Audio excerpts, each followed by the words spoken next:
السلام عليكم يا ابن عمي. فيلم النهاردة فاخر من الآخر. فيلمنا بيبدأ بقصر ضخم جدا ومعزول، بتظهر واحدة مش معروف هي مين، وبتبقى مرعوبة جدا من حاجة برضه ما نعرفش هي ايه. فبتركب عربيتها بالعافية وتفتح البوابة بالعافية، بس للأسف على آخر لحظة قبل ما تهرب يمسكها واحد غريب. وبنروح بعد كده بنت اسمها كيت، اللي كانت بتحضر شنطتها عشان تروح لنفس القصر اللي قلنا عليه، علشان تشتغل هناك مدرسة خاصة لطفلين. والمدرسة الخاصة اللي كانت شغالة قبليها مشيت وسابتهم، بس الأول راحت تزور مامتها في مصحة عقلية عشان تودعها. وساعتها بنلاحظ إن مامتها غريبة شويتين، وبيكون كلامها محدود جدا وطول الوقت بترسم حاجات مش منطقية. المهم المدرسة انطلقت بعد كده لحد ما وصلت للقصر، وفي الأول قابلت واحدة اسمها جروس، شغالة مربية للطفلين، وكانت مربية لباباهم كمان، يعني عشرة عمر. وقالت لها إن الطفلين دول باباهم ومامتهم ماتوا من كذا سنة في حادثة عربية قدام بوابة القصر بالظبط. وبعد كده قابلت الطفلين اللي هم فلورا، اللي كانت ذكية وموهوبة جدا، ومشيت معاها واديتها جولة في القصر، بس حذرتها من أوضة كده بتخاف تيجي ناحيتها وما قالتش لها السبب. وكمان فلورا بتترعب إنها تطلع بره القصر لدرجة إنها وصلت لمرحلة الفوبيا بسبب الحادث اللي حدث لباباها ومامتها. أما الطفل التاني بقى اسمه مايل، ويكون شخصية غريبة وجريء وعايش سن أكبر من سنه بكتير، بس مش من ناحية الذكاء وبس، ده كمان من ناحية قلة الأدب والسخافة والعنف، لدرجة إن هو انفصل من المدرسة عشان مسك دماغ واحد زميله فضل يخبطها في عمود الحيط. بس بنفس الوقت على الرغم من كده إلا إن هو بيتعامل مع أخته معاملة حلوة جدا، وبيرجع يعتذر لها لو غلط في حقها. فكانت شخصيته غريبة كده ومش مفهوم. المهم إن من أول يوم وصلت فيه كت القصر بدأت تلاحظ حاجات مش منطقية تحصل، زي مثلا إنها شافت شخص في الشباك ومكنة الخياطة اللي اشتغلت لوحدها، وزي إنها شافت شخص غريب وكبير بيدخل أوضة مايلز، وغيرها بقى حاجات كتير جدا غريبة. بس كانت أغرب حاجة بقى إن هي على فترات بقت بتسمع أصوات استغاثة من واحدة بيتم الاعتداء عليها خارجة من الأوضة اللي فلورا حذرتها منها. وطبعا مش محتاج أقول لكم إن هي كل ما تحاول تدخل الأوضة أو تمشي ورا الأصوات دي أو تدور ورا الحاجات الغريبة ما كانتش بتوصل لحاجة. وعلى الرغم من كل الحاجات دي إلا إنها كانت مستمرة عادي في شغلها لحد ما مايلز بدأ يزودها جدا معاه، زي إن هو بقى بيرد عليها ردود سخيفة جدا ويحاول يتحرش بيها كمان، وغير أذيته للحيوانات وخصوصا الأحصنة.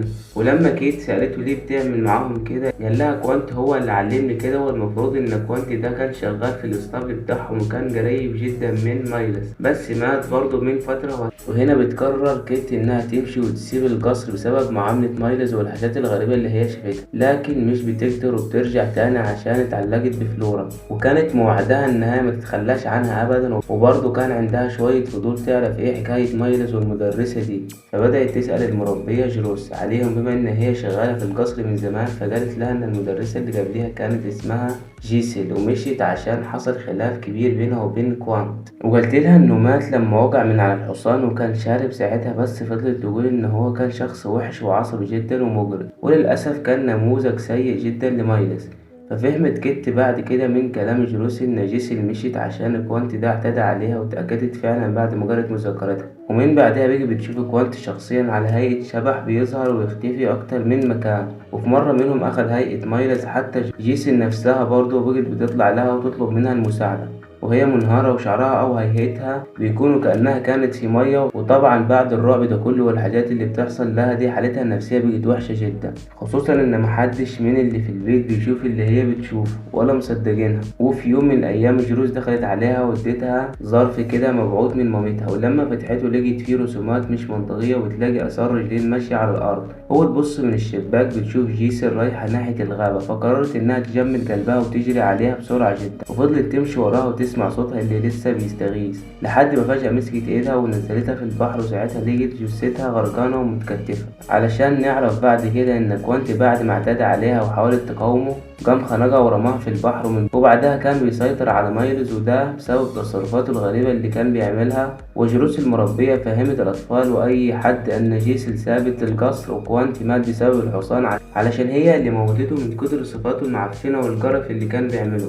بس للأسف في التوقيت ده طلع لها بهيئة الشبح وقدر إن هو ينتقم منها ورماها من فوق السلم. المهم إن القصر بعد كده بقى مرعب بسبب شبح كوانت، فما كانش قدامها حل غير إنها تاخد الأطفال وتطلع بيهم بسرعة برا القصر وبرا المنطقة كلها. وقدروا يهربوا، والنهاية بسيطة وسعيدة ومفهومة، بس للأسف دي ما تكونش النهاية. وينتقل بينا الفيلم بعد ما دخلت الأوضة اللي قاعدين فيها الأطفال، قالوا لها إنها مريضة ومجنونة زي مامتها، وبتتخيل حاجات مش موجودة أصلا. وهي ساعتها طبعا انهارت ودخلت في حالة صدمة. والمشهد اللي بعديه على طول، اللي هو آخر مشهد في الفيلم، ظهرت في نفس المصحة العقلية مع مامتها اللي كانت عمالة بترسم نفس الرسومات اللي بعتتها لها. وبمجرد ما مامتها لفت وشها وبصت لها كيت، اتفزعت وفضلت تصور. وفي نظريات كتيرة اتقالت عن تفسير نهاية الفيلم الغريب ده.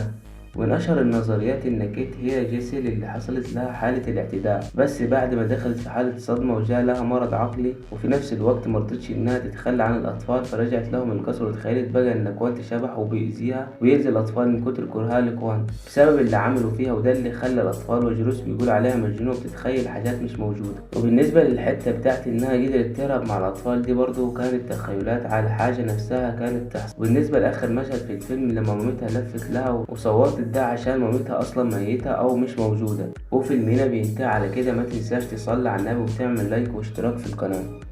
السلام عليكم ورحمة الله وبركاته.